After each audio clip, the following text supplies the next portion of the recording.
মালিক তুমি জান্নাতে, তোমার পাশে আমায় একটি ঘর বানিয়ে দিও,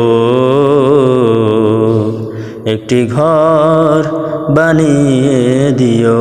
মালিক তুমি জান্নাতে, তোমার পাশে আমায় একটি ঘর বানিয়ে দিও,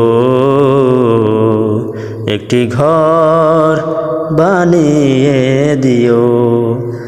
মালিক তুমি জান্নাতে, তোমার পাশে আমায় একটি ঘর বানিয়ে দিও।